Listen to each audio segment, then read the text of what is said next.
आरुषि निशंक राजनीति में कब एंट्री ले रही हैं? Wow, I was waiting for this. Are you ready for this? तो क्या ये माने कि 2027 में महिला मुख्यमंत्री मिलने जा रही है? हम बॉर्न रेडी है। मैंने जैसे पहले भी शुरुआत करी कि एक होता है आपका प्लान और एक होता है गॉड का प्लान। और I am a firm believer कि जो आपका प्लान है वो बहुत छोटा होता है, जो गॉड का प्लान है वो बहुत बड़ा होता है। सिनेमा जगत के लिए, एक्टिंग करियर के लिए कहा जाता है कि फीमेल के लिए वो सेफ नहीं है। कास्टिंग काउच की बात करें या फिर कई तरह के कॉम्प्रोमाइज की बात करें, क्या वाकई में ऐसा होता है? आप बात समझिए, जब पात्रता से ज्यादा आपको कुछ मिल जाता है अचानक से, तो आप उसको संभालने में सक्षम नहीं होते, ऊपर से आप परिवार से दूर हैं। तो ऐसे में कई बार क्या होता है, there are chances that you go divert. आपका जो एक विजन था कि आप यहाँ पर इस काम के लिए आए, तो वो डाइवर्ट होने में बहुत आसानी होती है। और Mumbai has a biggest good diversification. पापा से आपका बॉन्ड कैसा है? तीनों बहनों में से सबसे स्ट्रॉन्ग बॉन्ड पापा के साथ किसका है? हर बच्चे को लगता है कि वो अपने माता पिता का फेवरेट है। तो मैं भी उसी गलत फहमी में जीना चाहती हूँ।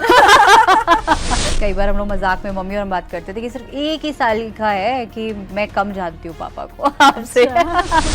नमस्कार, स्वागत है आपका, आपके साथ मैं रीना झा बालियान। आज हम आपको मिलवाने जा रहे हैं कि ऐसी पर्सनालिटी से जो मल्टी टैलेंटेड है। वो ऐसी एक बेटी हैं, महिला हैं, या ऐसी पर्सनालिटी है जो इतने सारे प्रोफाइल अपने अंदर कैरी करती हैं।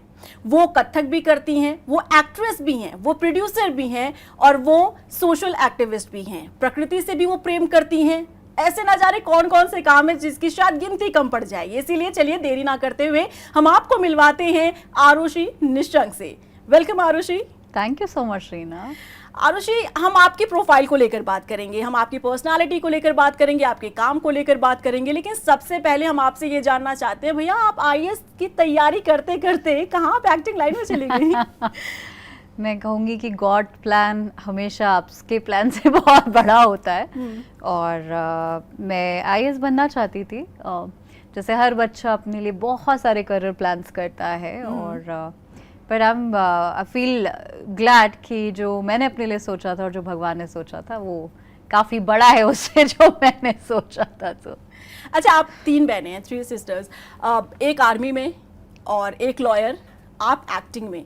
कभी घर वालों ने या पापा ने नहीं कहा कि बेटा हमारे घर की बेटियां बहुएं इस लाइन में नहीं जाती? कभी ऐसा सुनने को मिला आपको? नहीं, मैं ये सब बात ज़रूर बोलूँगी आपके माध्यम से भी कि I feel I am very fortunate जो परिवार में हम लोगों ने जन्म लिया।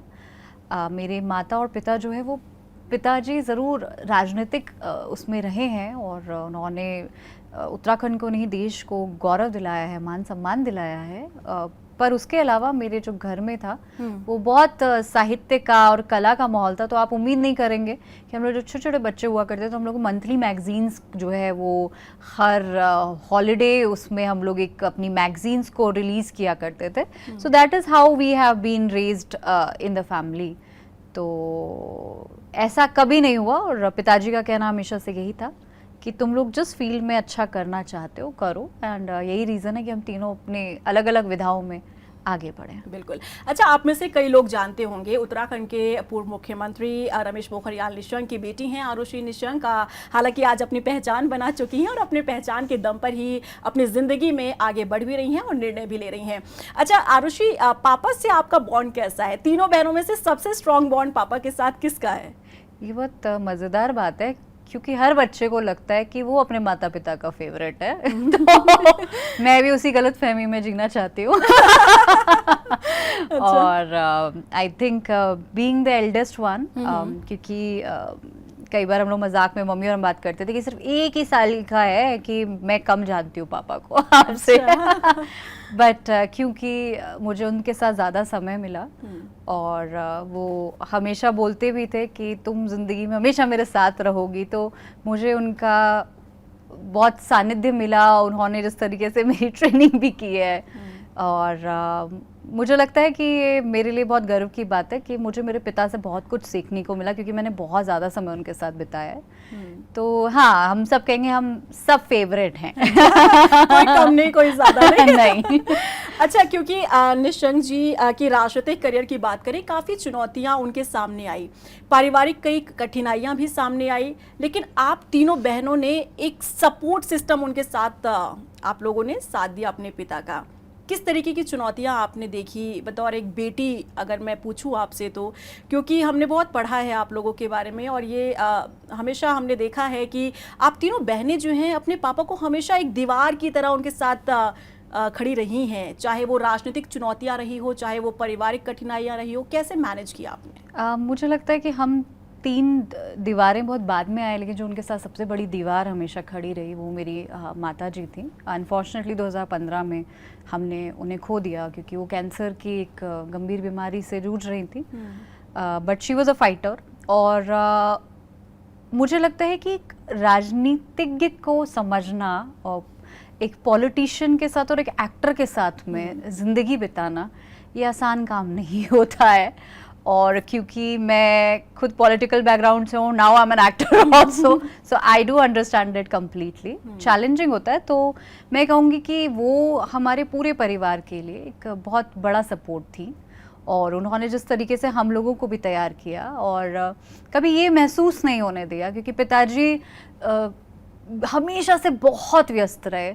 वो लखनऊ के, वो उत्तर प्रदेश के जो है वो टूरिज्म एंड कल्चर मिनिस्टर रहे हैं, और उसके बाद उन्हें उत्तराखंड में जिम्मेदारी संभाली, फिर वो भारत के शिक्षा मंत्री बने। तो उनके पास हमेशा से बहुत कम समय रहा। लेकिन ऐसे में हमारी जो माता जी थी, उन्होंने एक इमोशनल बैलेंस बनाना, बच्चे किस तरह कहाँ बढ़ेंगे, कैसे बढ़ेंगे, क्या करियर ऑप्शंस है, तो वो उन्होंने हम लोगों में कल्टिवेट किया। मुझे लगता है दैट इज़ द रीज़न कि हम तीनों बहनें जो है वो बहुत स्ट्रॉन्ग हैं अपने आप में। और चैलेंजेस तो देखिए किसकी ज़िंदगी में नहीं होते, कहीं ज़्यादा होते हैं, कहीं कम होते हैं। Being part of the public life, I would say कि वो चैलेंजेस हमारे शायद थोड़ा ज़्यादा ही रहे।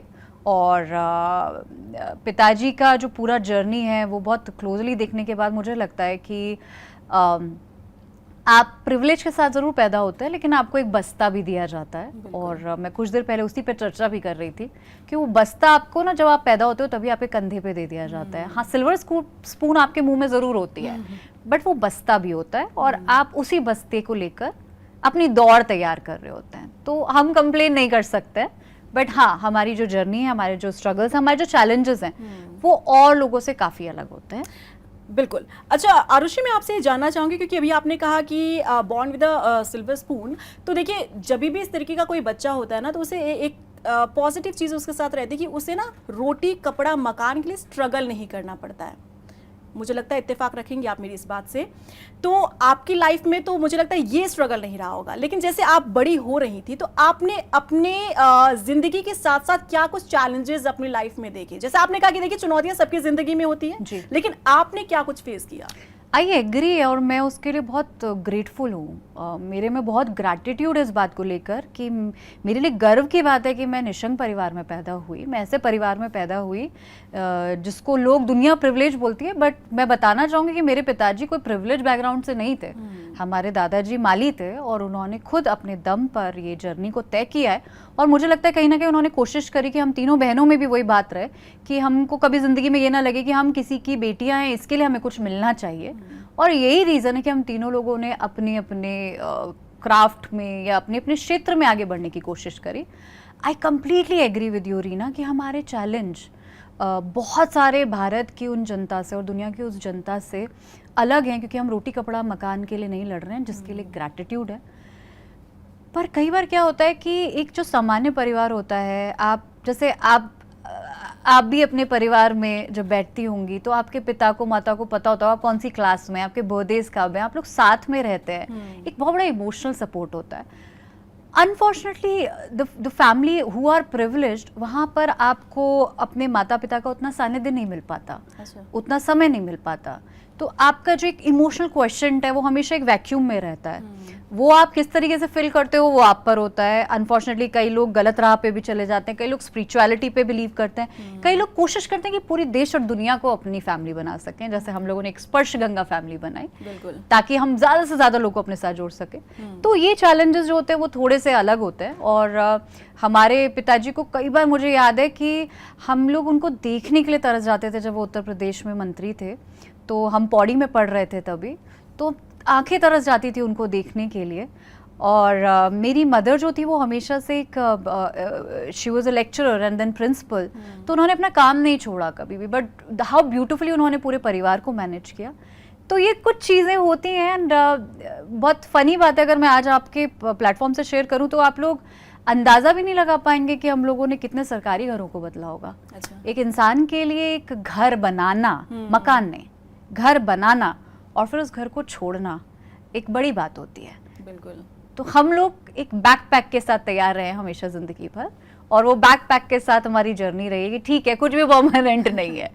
तो वो अनसर्टेनिटी में जीना वो एक बहुत बड़ा चैलेंज होता है। तो बट ठीक है, क्योंकि भगवान ने बहुत कुछ दिया, नवाजा है, बिल्कुल, तो खुशी से वो जर्नी हम लोग तय कर रहे हैं। बिल्कुल। अब चलिए आपकी एक्टिंग करियर की बात कर लेते हैं। वफाना रा Sai was your first album, I think, I am not wrong. Absolutely. हाँ, तो कैसा एक्सपीरियंस रहा आपका फर्स्ट टाइम कैमरा फेस करना? देखिए इतना तो हमें भी पता है कि फर्स्ट टाइम जब कैमरा फेस करते हैं तो एक कॉन्शियसनेस आपके चेहरे पर भी होता है, तो आपके साथ था क्या कभी वो first experience? I was very confident when it comes to the stage and the camera, because मैं performing art में रही हूँ। मैंने 15 से ज़्यादा देशों में कथक का प्रस्तुतिकरण किया। मैं ICC और दूरदर्शन की ग्रेडेड आर्टिस्ट रही।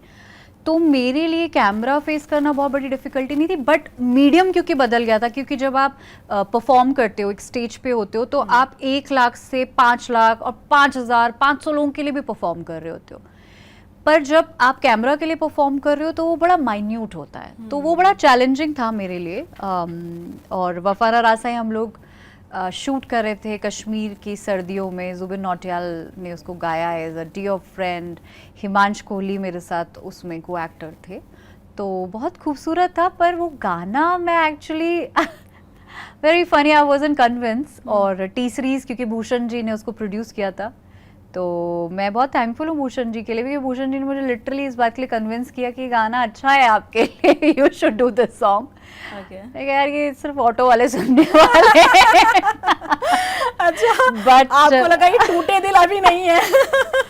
तो उन्होंने कहा कि विश्वास करिए ऋषि जी, अच्छा ये गाने चलते हैं, हमें पता है। मैं because Bhushan G T series is a $1 billion company, और उन्होंने उसको शुरुआत से शुरू किया, तो मुझे लगा कि मुझे उनके कन्विक्शन पे जाने चाहिए। फिर मेरे पास जुबिन का भी कॉल आया, जुबिन ने कहा Baba ji I think you should do this song, you should trust BK Bhushan ji को ट्रस्ट करो। तो that is how it started.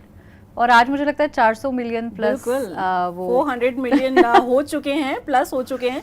तो कैसा लग रहा है अब? कैसा लग रहा है? किसे आप थैंक्स बोलेंगे इसके लिए? क्योंकि देखिए आपने खुद बताया अपनी जुबानी आप रेडी नहीं थे इसके लिए। Absolutely. तो अब किसे थैंक्स बोलेंगे? क्योंकि हमारी लाइफ में कभी कभी होता है कि जिस चीज से हम एक्सपेक्ट करते नहीं है वो चीज हमें बहुत कुछ दे जाती है। बिल्कुल मैं कहूँगी, और मैं इस बात के लिए भूषण जी का बहुत बहुत थैंक यू बोलती हूँ, बहुत शुक्रगुजार हूँ। मैं बहुत ग्रैटिट्यूड में हूँ कि मुझे उन्होंने एक सही सलाह दी, उन्होंने मुझे एक डायरेक्शन दिया, और उसके बाद भी मैंने टी सीरीज का एक और म्यूजिक वीडियो किया गुरमीत चौधरी के साथ में, तेरी गलियों से, और वो भी बहुत अच्छा नंबर करके गया। तो I am very grateful. And हाँ, मतलब मैं जुबिन को भी थैंक यू बोलना चाहूँगी कि also contributed in a part two convince me for this song. क्योंकि आप एक एक्ट्रेस हैं, आप प्रोड्यूसर भी हैं, तो एंजॉय आप क्या करती हैं? प्रोडक्शन में करती हैं ज़्यादा, या एक्टिंग करती हैं कैमरे से पीछे या कैमरे के आगे? क्या एंजॉय करती हैं? ये बहुत डिफिकल्ट सवाल है, बहुत, बिकॉज दोनों ही तरफ आप क्रिएट कर रहे होते हो, आप क्रिएशन में होते हो। एक आप कैमरे के फ्रंट में रहकर क्रिएट कर रहे हैं, और एक आप कैमरे के पीछे होकर क्रिएट कर रहे हैं। मैं सच बताऊँ, मैं नहीं चुन सकती हूँ, क्योंकि जब मैंने लाइफ हिल गई बनाया, वो मेरे लिए बहुत खूबसूरत जर्नी थी, क्योंकि हमको पहला शो मिला था जो कि डिज्नी प्लस हॉटस्टार से कमीशन हुआ, और हमने उसको उत्तराखंडियों पे बनाया, इसका नाम लाइफ हिल गई है। तो वो एक बहुत खूबसूरत जर्नी थी, क्योंकि मैं चाहती थी कि देश ही नहीं दुनिया देखे कि भारत, हमारे जो पहाड़ी लोग हैं वो कितने नाइव होते हैं, वो बल और ठहरा से ज़्यादा भी कुछ और होते हैं। और कैसा उनका म्यूजिक होता है, कैसा पहनावा होता है। तो वो मेरी जो एक भूख थी उसको बड़ी स्क्रीन पे लाने की, वो सक्सेसफुल हुई। And at the same time as an actor मैं अभी एक वॉर फिल्म शूट कर रही हूँ बल्कि, तो बहुत डिफिकल्ट है कहना क्योंकि दोनों तरफ इस creation and I love both of it. अच्छा, लाइव हिल गई क्योंकि हमने भी उसके टीजर देखे हैं, कुछ क्लिप्स मैंने भी देखे थे जब मैं रेडी कर रही थी आपके लिए पॉडकास्ट, तो बहुत अच्छा लगा मुझे देखकर। और ख़ास बात ये है कि उसकी पूरी शूटिंग जो है वो उत्तराखंड में हुई है। जी, जो उत्तराखंड का नेचर है वो पूरे देश दुनिया तक पहुंच रहा है, ये अपने आप में बहुत खास होता है। तो ये कहाँ से सोच आपकी आई कि आपको कुछ ऐसा करना है, OTT प्लेटफॉर्म पर लेकर आना है कुछ बड़ा? मैं उत्तराखंड की बेटी हूँ, मुझे कुछ ज्यादा एफर्ट करने की जरूरत नहीं है। मैं कहीं पे भी बैठी हूँ, मैं उत्तराखंड ही प्रमोट प्रोजेक्ट कर रही हूँ। I am meeting people in flight, I don't know how many people I have convinced to come and visit Uttarakhand. तो वो ऑटोमेटिक आता है क्योंकि हम गर्व करते हैं इस बात पे कि हम उत्तराखंड से। पर हाँ, क्योंकि मैंने पहली पिक्चर मेजर निराला बनाई थी जो कि गढ़वाली भाषा में थी, उत्तराखंड की भाषा में था। और उसमें हमारे कैलाश खेर जी का गाना है, उसमें हिमानी शिवपुरी जी, हेमंत पांडे जी, अच्छे एक्टर्स को हम लोगों ने उसमें लिया था। बट कुछ चैलेंजेस आए थे उसको रिलीज़ करने में, उसको बहुत ज़्यादा मार्केट करने में, या कम व्यूअरशिप लग रही थी। तो हमें लगा कि एक मुद्दा है कि पहाड़ियों को और पहाड़ का कंटेंट जो है देश दुनिया तक जाए। दूसरा, मेरे स्टेट में, मेरे राज्य में जो है वो ज़्यादा से ज़्यादा शूट हो ताकि ज़्यादा से ज़्यादा लोगों को रोज़गार मिल सके। यहाँ का जो लोकल कैरेक्टर है, एक्टर है, म्यूजिशियन है, उसको प्रमोशन मिल सके। तो ये सोच के साथ हमने एक बहुत सिंपल स्टोरी हॉटस्टार को पिच करी थी। एंड हम बहुत खुशनसीब हैं कि उस समय में जब बड़े बड़े प्रोडक्शन हाउस या शाहजहां धर्मा पिच कर रहे थे तो उनको हमारी एक छोटी सी कहानी पसंद आई, एंड जिसके लिए पूरा का पूरा प्रोजेक्ट कमीशन यानी पूरा का पूरा फंड जो है वो डिज्नी प्लस हॉटस्टार ने दिया। तो पहाड़ियों के लिए एक इंटरनेशनल प्लेटफॉर्म ने शो बनाने के लिए हमको फंड किया और वो शो बहुत अच्छा करके गया। हम ऑर्मेक्स पे the most watched web series 3 हफ्ते तक के लिए रहे और इसके बाद हमें Amazon prime, Amazon mini and बहुत सारी जगह से शोज मिले हैं। Very good. अच्छा आरुषि, देखिए उत्तराखंड में अगर हम बात करें एक्टिंग को लेकर तो आपको लगता है कि यहाँ कैसा स्कोप है? अगर यहाँ का युवा चाहता है कि यहाँ पर वो अपने लिए करियर ढूंढे तो क्या वाकई में आपको लगता है कि उत्तराखंड में उसे प्लेटफॉर्म मिल पाएगा? यही हमारी कोशिश है क्योंकि ये बहुत अनफॉर्चुनेट बात है कि ये एक बहुत फ़नी बात शेयर करूँगी क्योंकि कई बार ऐसा हो रहा है कि आजकल जितने भी फेस्टिवल है उनको हम कंफ्यूज हो जाते हैं। दिवाली तो एक दिन बाद यहाँ दिवाली हो रही है, इग्यास हो रहा है, वट एवर इज हैपनिंग वो एक दिन के बाद 2 दिन के बाद हो रहा है। तो I got a curiosity to ask people कि ऐसा क्यों है कि उत्तराखंड में हर फेस्टिवल वो 1-2 दिन के बाद मनाया जाता था, ये पहले से हो रहा है। तो किसी ने बताया क्योंकि खबर नहीं पहुँच पाती थी, देर से खबर पहुँचती थी। सो दैट इज़ मीन कि हमारा जो पहाड़ है कम्युनिकेशन एंड रिसोर्सेज की कमी हमेशा से रही, जो आपको देश दुनिया से जोड़ सके। हमारा राज्य जो है वो बहुत ही संभ्रांत है, वो बहुत रिच है इन आर्ट, कल्चर एंड रिसोर्सेज। तो ये जो बैकलॉग मुझे लगा कि इस बैकलॉग को कैसे भरना चाहिए, तो यहाँ का आर्टिस्ट भी जो है वो गंगा से गंगा सागर तक नहीं पहुँच पा रहा है। तो मुंबई तक पहुँचाने के लिए हिमश्री ने खुद ही जो है वो बहुत सारे प्लेटफॉर्म, कास्टिंग प्लेटफॉर्म फॉर यहाँ के लोकल आर्टिस्ट के लिए बड़ी बड़ी कास्टिंग एजेंसी के साथ, मुकेश छाबड़ा जो है वो बहुत is like brother to me, उनके साथ मिलके हमने ऐसे काफ़ी इनिशिएटिव उत्तराखंड के लिए शुरू किए हैं जहाँ से हम यहाँ के टैलेंट को सही तरीके से मुंबई में डिप्लॉय कर सकें। अच्छा, मैं एक बात आपसे जानना चाहूँगी। देखिए अगर उत्तराखंड का भी कोई भी युवा है, अगर वो एक्टिंग में हाथ आजमाना चाहता है तो मायानगरी मुंबई जाना चाहता है, ऐसा उत्तराखंड में क्यों नहीं हो सकता कुछ जो मुंबई में जाकर उन्हें मिलता है? मुंबई में आखिर ऐसी कौन सी बात है जो उत्तराखंड में नहीं मिल सकती? देखिए इसी की पहल में हम लोग हैं, इसी की कोशिश में हैं, क्योंकि कुछ बड़ा होना होता है तो उसके लिए समय लगता है। तो हमारी कोशिश है कि हम उत्तराखंड में एक फिल्म सिटी को ला सकें, और जो मैं सोचती हूँ कि वो किसी भी और राज्य से ज़्यादा चलेगी क्योंकि लोगों में बहुत क्यूरियोसिटी है यहाँ के शूट करने के लिए। पिछले 1 साल के अंदर करीबन 90 से ज़्यादा पिक्चर और वेब सीरीज शूट हुई है। इसका मतलब we have a great potential कि यहाँ पर लोग आए क्योंकि क्लाइमेट बहुत अच्छी है, लेबर चीप होगा। तो लेकिन कुछ चीज़ें जैसे कि होटल हो गए और शूटिंग रिसोर्सेज हो गए, जैसे बहुत सारे लोगों को लाइन प्रोडक्शन का मतलब नहीं पता है यहाँ पे। हमने खुद जो है वो स्ट्रगल किया था जब हम पहली बार कुछ शूट कर रहे थे। तो ये सारी चीज़ें धीरे धीरे करके हम उत्तराखंड में लाने की कोशिशें कर रहे हैं। उसमें समय लग सकता है लेकिन एम करेक्ट है कि हम ऐसा करेंगे। रही बात मुंबई की, देखिए हर जगह की एक इंडस्ट्री होती है। वी नो सिलिकॉन वैली, ऐसे ही मुंबई जो है वो आर्टिस्ट का सिलिकॉन वैली है। वहाँ पे आपको हर टेक्नीशियन मिलता है, सब लोग पूरे देश और दुनिया से वहाँ इकट्ठे हुए हैं with a purpose to make a good content, good cinema और अ गुड शो। तो वो डाइवर्ट करना कहीं पे भी वो थोड़ा सा मुश्किल होगा, बट आपको हमेशा अपनी स्ट्रेंथ पे प्ले करना चाहिए। और उत्तराखंड के पास सबसे बड़ी स्ट्रेंथ है हमारी वादियाँ, हमारी खूबसूरती, यहाँ के लोग, यहाँ का म्यूजिक।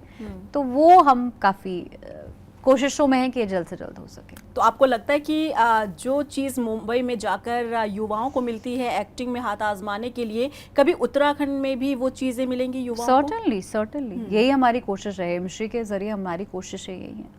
ओके। अच्छा, क्योंकि आप एक्ट्रेस हैं और बखूबी आप इस बात को बता भी सकती हैं कि सिनेमा जगत के लिए, एक्टिंग करियर के लिए कहा जाता है कि फीमेल के लिए वो सेफ नहीं है। कास्टिंग काउच की बात करें या फिर कई तरह के कॉम्प्रोमाइज़ की बात करें, क्या वाकई में ऐसा होता है? मैं चाहूँगी आप इस पर आज खुलकर बोलें, क्योंकि आपको कई युवा सुन रहे हैं और ये हमेशा एक दिल में होता है। इवन अगर पेरेंट्स भी आपकी इस बात को सुनेंगे तो उनका भी एक क्लियर माइंड हो जाए कि अगर एक लड़की जो खुद एक एक्टिंग में है और एक्ट्रेस है तो वो इस बात को कह रही है तो वाकई में दावे के साथ कह रही होगी। देखिए ये बहुत मैं नहीं कहूँगी कि मुंबई अनसेफ है, डिपेंड करता है कि आप किस क्लैरिटी से वहाँ पे आ रहे हैं। और ये एक बहुत सोचने वाली बात है कि जब आप बहुत छोटी उम्र में होते हैं, जैसे हमारे फिल्म में टीवी इंडस्ट्री भी है, सो टीवी में जो है बच्चे 15-15 साल 16 साल में जो है वो आ जाते हैं, उन्हें एक अच्छा करियर मिलता है, उनका एक अच्छा करियर ग्रोथ शुरू होता है। तो जब आपको, आप बात समझिए, जब पात्रता से ज़्यादा आपको कुछ मिल जाता है अचानक से, तो आप उसको संभालने में सक्षम नहीं होते, ऊपर से आप परिवार से दूर हैं। तो ऐसे में कई बार क्या होता है, there are chances that you go divert. आपका जो एक विजन था कि आप यहाँ पर इस काम के लिए आए, तो वो डाइवर्ट होने में बहुत आसानी होती है। और Mumbai has a biggest good diversifications, आपके दोस्त होंगे और तरह तरह की चीज़ें हैं, तो वो डाइवर्ट होना आसान होता है। पर मैं फिर से ये कहूँगी कि उसमें दो बातों का बहुत ध्यान रखने की ज़रूरत है। एक तो कि बच्चे में कितनी मैच्योरिटी, और मैं बोलना चाहूँगी पेरेंट्स को आपके प्लेटफॉर्म से कि जिनको भी आप भेज रहे हो ना Mumbai, be a good support. Because जब आदमी अकेला होता है तो उसको किसी भी चीज़ में भ्रमित हो जाना या गलत इंडल्जेंस में पड़ जाना बहुत आसान होता है। तो ज़रूरी है कि आप जो है वो उसको सही तरीके से जो है वो गाइड करें। बिल्कुल। अच्छा आरुषि, एक मामला सामने आया था कि लीड रोल करने के लिए आपसे कहा गया था और 5 करोड़ की ठगी हुई थी आरुषि निशंक से, ऐसा कैसे हो गया? मैं भी इंसान हूँ यार, कुछ भी हो सकता है मेरे साथ ठगी भी हो सकती है। वो बात अलग है कि लोगों के लिए शायद ये डाइजेस्ट करना मुश्किल था कि जिनको आप प्रिविलेज समझ रहे हो उनके साथ भी गलत हो सकता है, पर बिल्कुल हो सकता है। Because we are the people जो कुछ करने की कोशिश कर रहे हैं और अपने बैकग्राउंड को, अपने उस सिल्वर स्पून को जिसकी हमने बात करी, वो मैं उत्तराखंड छोड़ के फिर मुंबई गई थी। तो मेरा भी जर्नी है और मैं कहती हूँ गलती करने से क्यों डरें, उस गलती से मैंने बहुत कुछ सीखा। मेरे लोगों को जांचने की, परखने की पहचान बहुत अच्छी बढ़ी। तो गलती करने से अगर हम लोग डरने लगे तो फिर घर में रह जाएंगे। तो ऑफ कोर्स मैंने गलती करी, मैंने अपनी गलती सुधारी, उन लोगों ने सुधारी। अच्छा, हुआ क्या था? मैं चाहूंगी कि आप उस इंसिडेंट के बारे में बात करें ताकि जो व्यूवर्स आपको सुन रहे हैं वो भी आपसे सीख ले सके। मुझे लगता है कि वो पब्लिक डोमेन में इतना होता है कि मुझे कुछ नया बताने की ज़रूरत है नहीं। But certainly what happen is, किसी को भी एक राइट फिल्म मिलना एक बहुत चैलेंज का काम होता है, क्योंकि उसके पीछे बहुत प्रोसेस होती है। और ज़रूरी नहीं है कि अगर आपकी पिक्चर शुरू भी हो जाए तो वो ख़त्म भी हो और वो रिलीज़ भी हो जाए। मैं आज की डेट में इतनी बहुत सारी पिक्चरों को जानती हूँ, अपने बहुत सारे फ्रेंड्स को जानती हूँ जिनका करियर 4 साल पहले शुरू होने वाला था एज एन एक्टर। वो शूट करके बैठे, सब कुछ होके बैठा है, लेकिन वो कभी रिलीज़ ही नहीं हो पाई। तो क्या होता है ऐसे में, आप एक प्लेटफॉर्म क्रिएट करना चाहते हैं। और मुझे लगता है कि कई बार ऐसा होता है कि people confuse you that you are a producer and you are an actor, so you will produce everything, which is not the right case. क्योंकि मैं कथक एक्सपोनेंट रही हूँ और मैं know method acting, Eric Morrison way की एक acting होती है, I have been trained into that for several years. मैं एक्टिंग में ट्रेन किया अपने आप को, अतुल मोंगिया से ट्रेंड हुई हूँ, आज भी सीन वर्क करती हूँ, और मैं सबसे बड़ी बात कथक एक्सपोनेंट रही हूँ। तो ये जो कन्फ्यूजन क्रिएट होता है, कई लोग उसका एडवांटेज लेना चाहते हैं कि आप एक्टर भी हैं, आप प्रोड्यूसर भी हैं, देन यू प्रोड्यूसर्स। तो हमें उस बात से बहुत एलर्जी है। और ऑफ कोर्स वो बहुत अच्छी पिक्चर थी, अच्छे एक्टर्स थे, तो मेरा सिर्फ और सिर्फ प्रलोभन एक ही था कि मुझे एक प्लेटफॉर्म मिल रहा है और अच्छे लोगों के साथ काम करने को मिलेगा, तो व्हाई नॉट। बट ज़रूरी नहीं है कि जिस नीयत से आप काम कर रहे हो और दूसरा भी उसी नीयत से काम कर रहा हो। तो मैं हमेशा कहती हूँ कि एक्टिंग करना मेरा शौक है, वो मेरी मजबूरी नहीं हो सकता। तो जिन लोगों को मेरी मजबूरी का फ़ायदा उठाना है, I tell them bring it on, we gonna teach your right lesson. अब क्योंकि देखिए आप एक नोन पर्सनालिटी हैं, जब आपके साथ ऐसा हो गया तो फिर बाकी जो छोटे बच्चे हैं या फिर नौसिखिया लोग हैं, अगर वो मुंबई जाते हैं और इस तरीके से अपनी किस्मत आजमाते हैं, तो जाहिर तौर पर उनके साथ भी इस तरीके की ठगी होती होगी। अलर्ट रहिए, कुछ भी हो सकता है। अभी हम यहाँ बैठे हैं, इस बात का गारंटी ना आप ले सकते हैं ना मैं ले सकती हूँ कि छत गिर गई। बिल्कुल, ठगी तो चलिए फिर भी एक इंसान का वो है। सो बी अलर्ट, बी कॉशियस, आप अपनी जर्नी को सही तरीके से डिसाइड करिए। और सबसे बड़ी बात, अपने मन का बहुत ख्याल रखिए, क्योंकि ये जो मन है ना, वो शरीर को चलाता है।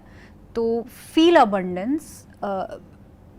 आई डू 3 दिन मेडिटेशन, एक दिन में मैं 3 बार मेडिटेट करती हूँ, क्योंकि taking this pressure is not easy. और बहुत आसान होता है कि ऐसे प्रेशर में आपके अंदर का जो क्योस है वो बहुत ज़्यादा बोलता है, बाहर का क्योस भी बोल रहा है। तो मेरा उन लोगों को यही सलाह है कि किसी भी प्रलोभन में ना पड़े, अपनी राइट अपॉर्चुनिटी को परस्यू करें, और पेशेंस इज़ द की। मेरा फर्स्ट म्यूज़िक वीडियो बहुत पहले आया था, उसके बाद मैंने दूसरा टी सीरीज़ का किया, फिर मैंने तीसरा जी म्यूज़िक किया, और अब जाकर आई फिगर आउट कि मेरे लिए as an actor right feature film कौन सी है। तो वो अभी मैंने एक द बैटल ऑफ शत्रुघाट का शूट ख़त्म किया, जिसके लिए मैंने बहुत हैवी तलवार भाला हॉर्स राइडिंग की ट्रेनिंग ली, और क्योंकि उसमें मेरा एक क्वीन का रोल है। अच्छा। तो बहुत शुद्ध हिंदी के मैंने बहुत सारे लेसन्स लिए, जबकि मैं हिंदी मेरी ठीक ठाक है बट तो भी मैंने बहुत उस पर काम किया। तो वेट, मुझे इसके पहले कम से कम 10 पिक्चरों के ऑफर आए होंगे। अच्छा। और बड़ी पिक्चरों के भी थे। मतलब मैं तो कोई नहीं होती हूँ मना करने के लिए ऑफर को, पर मुझे लगा कि वो मेरे लिए राइट फिट नहीं है। शायद मैं एज अ ऋषि को उन कैरेक्टर्स में नहीं देखती, और मैं अपने आप को कहीं पे भी ज़बरदस्ती चिपकाने की कोशिश नहीं करती हूँ। Like you are very choosy. I am choosy, I know what is my right fit. Okay, अच्छा ठीक है। आरुषि निशंक राजनीति में कब एंट्री ले रही हैं? Wow, I was waiting for this. Are you ready for this? There is no term called ready, I think so. See, मैंने जैसे पहले भी शुरुआत करी कि एक होता है आपका प्लान और एक होता है गॉड का प्लान। और I am a firm believer कि जो आपका प्लान है वो बहुत छोटा होता है, जो गॉड का प्लान होता है बहुत बड़ा होता है, और आपको कई बार चीज़ें दिख नहीं रही होती हैं।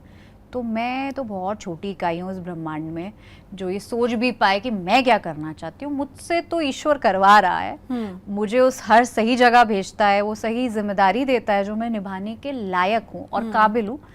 तो my journey is not to desire right now, my journey is to deserve more. और जब मैं डिज़र्व करूँगी तो मैं डिज़ायर भी कर लूँगी, और मेरे पास जिम्मेदारी खुद आ भी जाएगी। अच्छा, 2027 में इलेक्शन आ रहे हैं, विधानसभा चुनाव, जिसके बारे में आपको जानकारी भी होगी। तो अगर ऐसे में कहा जाता है कि आरुषि निशंक को चुनाव लड़ना है, तो आप हामी भरेंगी या इनकार करेंगी? देखिए, मैंने अभी वही बात बोली, मैं कोई भी नहीं हूँ, और ये किसी को भी गलतफहमी नहीं होनी चाहिए कि हम डिसाइड करते हैं कि हम कौन हैं और हम क्या करने वाले हैं। ये आप काम करते रहिए, आप, मैं तो कहती हूँ एकदम घोड़े की तरह ऐसे हो जाइए। मैं अपनी लाइफ में 6 ही घंटे सोती हूँ, मैं बहुत ट्रैवल करती हूँ, मैं बहुत काम कर रही हूँ, मेरा स्पर्श गंगा बहुत काम कर रहा है, मैं एज एन एक्टर प्रोड्यूसर बहुत काम कर रही हूँ। तो मैं कोई नहीं हूँ सोचने वाली। मेरे पास इंटरेस्ट तो होगा आपका राजनीति में। मैं राजनीतिक परिवार से ही बिल्कुल हूँ, तो मेरा इंटरेस्ट तो जिंदगी की हर चीज में, क्योंकि मेरे घर में कला साहित्य संस्कृत सब है, मैं सब में मैं बहुत इंटरेस्टेड इंसान हूँ। पर मैं कोई नहीं होती हूँ कोई चीज मांगने वाली। भगवान ने जो दिया है वो जिम्मेदारी बहुत अच्छे से निभाई है मैंने, और मैं पिक्चरें भी उत्तराखंड में लेकर आई, जब मैं प्रोड्यूसर थी मैं वो काम भी कर रही हूँ। बाकी जो जिम्मेदारी मिलेगी उसको बहुत अच्छे से अगर निभाया ये जाएगा। जिम्मेदारी आपको मिलती है तो आपकी फेवरेट सीट कौन सी होगी, जरा ये बता दीजिए। अच्छा, पहाड़ या मैदान? 2027 में अगर आरुषि निशंक चुनाव लड़ती हैं तो पहाड़ या मैदान? I love Uttarakhand. I have all love in my heart for तो उत्तराखंड। क्या ये माने कि 2027 में महिला मुख्यमंत्री मिलने जा रही है? आप मुझे मुंह से कुछ बुलवा ही नहीं पाएंगे। मैं पॉलिटिकल फैमिली से आती हूँ मैम, मैं जो नहीं बोलना चाहती वो मैं नहीं ही बोलूंगी। अच्छा, चुनाव लड़ना चाहती है या नहीं लड़ना जो चाहती मैं है, नहीं ये तो बोलना बताइए। चाहती वो नहीं ही बोलूंगी। मतलब आप पहले से रेडी होके आई थी कि ये सवाल पूछे जा सकते नहीं, हैं हम आपसे? बॉर्न रेडी हैं। हम जब पैदा है ना हमको तभी तैयार कर दिया। पर मैं जरूर चाहूंगी कि जोक्स अपार्ट, मैं चाहती हूँ उत्तराखंड ही नहीं भारत में भी वुमेन रिप्रेजेंटेशन इन पॉलिटिक्स बढ़ना चाहिए, क्योंकि हम कहते हैं हम आधी आबादी हैं और हम बेटर आधी आबादी हैं, क्योंकि एक महिला जो है जिस तरीके से वो अपना घर संभालती है, बिजनेस संभालती है, एक सबको संभालती है, तो मुझे लगता है कि जब वो इस तरीके की और पोजीशन में आएगी, जब इस तरीके की जिम्मेदारी में आएगी, तो वो एक माँ की तरह जो है वो सबको प्यार भी कर पाएगी और प्रशासक की तरह सबको ठीक ठाक भी कर। बिल्कुल, इसी सवाल पर मैं आ रही थी कि उत्तराखंड में महिलाओं की भागीदारी आप कितनी देख रहे हैं राजनीति में? अगेन मैं बहुत छोटी का ही हूँ ये बात सोचने और बात करने के लिए, पर मुझे ऐसा लगता है कि वुमेन रिप्रेजेंटेशन सर्टेनली बढ़ना चाहिए और बढ़ना चाहिए, और सिर्फ उत्तराखंड नहीं, अगेन पूरे भारत में बढ़ना चाहिए। हर वो महिला जिसने अपना परिवार संभाला है, जिसने अपनी छोटी इकाई को भी संभाला है, वो सक्षम है आज बैठने में। हमारे पास गार्गी मैत्रेय जैसे भी जो हैं वो बड़े एग्जाम्पल हैं, और सुषमा स्वराज बुआ जी जो हैं हमारी रही हैं, उमा भारती बुआ जी, सच अ वाइब्रेंट वुमेन हमारे पॉलिटिक्स में हमें देखने को मिली है। तो मुझे लगता है कि जब महिलाओं को और जिम्मेदारी दी जाएगी, उनको आगे आने के लिए बोला जाएगा, जो वो तैयार हैं, मुझे लगता है गेट सेट गो बोलने की देरी है, जिस दिन भी बोल दिया जाएगा। और हम बहुत अच्छे समय पर बैठे हैं, क्योंकि हम इस बात को बहुत ब्लेस फील करते हैं कि हमारे देश के जो प्रधानमंत्री हैं आदरणीय नरेंद्र मोदी जी, वो इस बात की भरपूर चिंता कर रहे हैं कि मेरे देश में वुमेन रिप्रेजेंटेशन पार्लियामेंट भी बढ़ना चाहिए। 33% जो हम बात कर रहे हैं, लगातार बात कर रहे हैं, तो मुझे लगता है कि ऑलरेडी शुरुआत हो चुकी है, बातें शुरू हो चुकी हैं। Let's wait for the right time. अच्छा, उत्तराखंड को महिला मुख्यमंत्री मिलनी चाहिए, आपको क्या लगता है? सबको अच्छा प्रशासक मिलना चाहिए। ये जेंडर बायस थिंग मेरी बात नहीं, कभी क्योंकि अभी समझ हम महिलाओं की बात कर रहे हैं, बट महिला सशक्तिकरण की बात कर रहे एब्सोल्युटली, हैं। बट मेरा जो कहना है रीना जी वो ये है कि हम वुमेन एम्पावरमेंट की जब बात करते हैं तो हम ये नहीं बोल रहे होते हैं कि तुम आदमी होके 50 किलो का डंबल उठाओगे तो मैं भी 50 किलो का उठाऊंगी, हम ये नहीं बोल रहे हैं। हम ये बोल रहे हैं कि हमें इक्वल अपॉर्चुनिटी मिलनी चाहिए, बट किसी भी राज्य को, देश को, समाज को वो नेतृत्व मिलना चाहिए जो कि उस राज्य के लिए और उस प्रदेश के लिए सही हो। मुझे नहीं लगता it has to do anything with the gender. महिलाओं को पुश की ज़रूरत है, क्योंकि कहीं ना कहीं हमारे समाज में ऐसी कुरीतियाँ रही हैं कि हमारा रिप्रेजेंटेशन कम हो गया या औरतों को प्रॉपर शिक्षा और अपॉर्चुनिटी नहीं मिल पाई। तो जब हम वुमेन एम्पावरमेंट की बात बोल रहे हैं, हमें इक्वल अपॉर्चुनिटी दो, हमें भी खड़े होने का मौका दो। हम भी लड़ना चाहते हैं, फाइट नहीं करना चाहते, हम अधिकारों के लिए लड़ना चाहते हैं, और we want to represent ourselves as a women. This is what we, क्योंकि आप खुद एक महिला हैं, मैं एक महिला हूं, और अगर हमसे पूछा जाएगा तो जाहिर तौर पर हम कहेंगे कि एक महिला को मुखिया बनाना चाहिए प्रदेश का। अब तक ऐसा कुछ हुआ नहीं है। आपको क्या लगता है क्यों बचती रही हैं सियासी पार्टियां इससे? देखिए ये बात अगर हम इसको हर बात का राजनीतिकरण करेंगे ना तो हम शायद ज़िंदगी में कहीं पहुंच नहीं पाएंगे। मेरा प्रॉब्लम यही है विद पीपल, जब हम लोग डिस्कस करते हैं कि हर चीज़ का राजनीतिकरण करना बंद करिए। ज़रूरी नहीं है कि औरत को जिम्मेदारी नहीं दी गई इसीलिए औरत नहीं आई। औरत ने भी कभी आगे आने की कोशिश नहीं करी, क्योंकि उसमें वो कॉन्फिडेंस कभी डेवलप नहीं किया गया। आज के डेट में अगर आप यहाँ मेरे साथ बैठी हैं, मैं आपको अचानक से पूछूं कि आपको सबसे महंगी अगर गाड़ी लेनी है तो आप सबसे पहला कॉल किसको करेंगे कि कौन सी गाड़ी लूँ? And I am very much sure कि आप पहला कॉल अपने पिता, पति, भाई या किसी पुरुष मित्र को ही करने वाली हैं। रीज़न बीइंग हम में कभी वो कॉन्फिडेंस नहीं रहा कि हम अपना पैसा जो खुद कमा रहे हैं हम वो भी हम सही तरीके से खर्च कर पाएंगे। तो हर चीज़ का राजनीतिकरण करने से बचना चाहिए। हमारी कोशिश ये होनी चाहिए कि उस औरत को, हर उस औरत को जिसमें 2% में भी कैपेबिलिटी है, उसकी कैपेबिलिटी को बढ़ाया जाए, क्योंकि हम बेटर आधी आबादी है। नहीं, महिला जब विधानसभा अध्यक्ष बन सकती है तो प्रदेश की मुखिया क्यों नहीं बन सकती? नहीं, बिल्कुल सब कुछ है ना? कर सकती है। तो यही मेरा सवाल है, तो बनना चाहिए कि नहीं बनना चाहिए? मैं तो कह रही हूँ सब कुछ होना चाहिए, बट हर बात का राजनीतिकरण नहीं होना चाहिए। जो डिजर्व करता है, जो जिस बात की पात्रता रखता है। नहीं, कभी तो आपके घर में डिस्कशन होता होगा ना पापा के साथ कि पापा, मेरे घर में राजनीतिक कोई डिस्कशन नहीं अच्छा। होता। You come to my home, आप मेरे घर के जो है वो डाइनिंग टेबल पे बैठे हैं, हमारे साथ लंच करें, डिनर करें। हमारे यहाँ बहुत ही क्रिएटिव डिस्कशंस होते हैं। हमारे यहाँ राजनीति की कोई चर्चा कभी नहीं होती। अच्छा, तो कभी कोई राजनीति का गुर आपने सीखा हो पापा से? वो तो मेरे डीएनए में है ना, मैंने क्या सीखा वो मेरे डीएनए में है राजनीति। हाँ। तो और बाकी तभी आप सीधा जवाब नहीं दे रही हैं। See, you know it already. चलिए ठीक है, आपके एनजीओ की बात कर लेते हैं। स्पर्श गंगा क्या काम करता है ये एनजीओ? कैसे समाज में पहचान बना रहा है, कैसे लोगों को फेवर करता है? स्पर्श गंगा 2008 में मेरे पिताजी द्वारा शुरू किया गया एक मिशन है, जिसका मिशन था कि हम माँ गंगा की साफ सफाई करें, एनवायरनमेंट की चिंता करें। और आज पूरी देश और दुनिया से 5.5 लाख से ज़्यादा लोग इससे जुड़े हुए हैं। 5 देश के ब्रांड एम्बेसडर हमारे साथ जुड़े हुए हैं, जो वहाँ पे क्लीनिंग ड्राइव भी करते थे, वीकली क्लीनिंग ड्राइव करते थे। मैं खुद यूनाइटेड नेशन की जो है UNEP की गुडविल एम्बेसडर हूँ। और कांस में हमने एक सर्कुलर इकोनॉमी का वेस्ट मटेरियल से बने गाउन को पहनकर यूनाइटेड नेशन का और स्पर्श गंगा का रिप्रेजेंटेशन भी किया है कांस इंटरनेशनल फिल्म फेस्टिवल में। तो कोशिश यही है कि स्पर्श गंगा के माध्यम से हम कैसे अपने इन्वायरमेंट को बचा सकें, क्योंकि रिसोर्सेज अनलिमिटेड तो है नहीं। आज हम बैठे हैं, लाइट है, पानी है, पर ये कब तक रहेगा? तो ब्लेसिंग तो बरसती नहीं रहेगी, उसके लिए हमें बचाना पड़ेगा रिसोर्सेज को। We have to be very mindful. तो ऐसी कोशिशों को स्पर्श गंगा लगातार बनाए हुए है। और बहुत ही रिसेंटली हमने प्लास्टिक से पुण्य एक इनिशिएटिव लॉन्च किया, क्योंकि मुझे और हमारे उत्तराखंड सरकार को भी इस बात की चिंता थी कि जो लोग यात्रा के लिए आ रहे हैं वो प्लास्टिक वेस्ट छोड़ जा रहे हैं। और पिछले साल कुछ कम से कम 20,000 मीट्रिक टन का सिर्फ प्लास्टिक गार्बेज केदारनाथ से इकट्ठा हुआ, जो प्रोसेस भी नहीं हो पाया। तो इसके लिए स्पर्श गंगा मंत्रालयों के साथ में मिलके, मिनिस्ट्रीज के साथ में मिलके, यूनाइटेड नेशन के साथ मिलके कम से कम 50 लाख प्लास्टिक बॉटल्स को इकट्ठा करेगी और उसको रिसाइकिल करेगी। तो ये हमारा अभियान चल। बिल्कुल। अब हम वाइंड अप की ओर आगे बढ़ रहे हैं, तो मैं चाहूंगी कि आप अपने व्यूवर्स को कुछ अगर कहना चाहती हैं और अपने अपकमिंग प्रोजेक्ट्स को लेकर अगर आप कुछ बात करना चाहती हैं। मैं बहुत कुछ बता चुकी हूँ ऑलरेडी बट हाँ, मैं अभी हमारे जो आगे आने वाली फिल्म स्लेट है as a producer, as a Himshri film, हम लोग उत्तराखंड की काफ़ी लोक कहानियों पर हम लोग फिल्में बना रहे हैं। कुछ पिक्चरें हम लोग जी स्टूडियो के साथ भी बना रहे हैं, जो कि यहाँ के लोक कहानी और कथाओं पर आधारित है। जैसे हमने कंतारा देखी है, तो ऐसी कोशिश है कि हम ऐसे सब्जेक्ट्स को पूरी दुनिया के सामने ला सकें कि वी आर प्राउड पहाड़ीज। और हमारे यहाँ भूतों की कहानियाँ होती हैं, वो भी फोकलोर्स की कहानियाँ ऐसी जुड़ी होती हैं, जिससे हमारा म्यूज़िक, संस्कृति, साहित्य सबके सामने आ सके।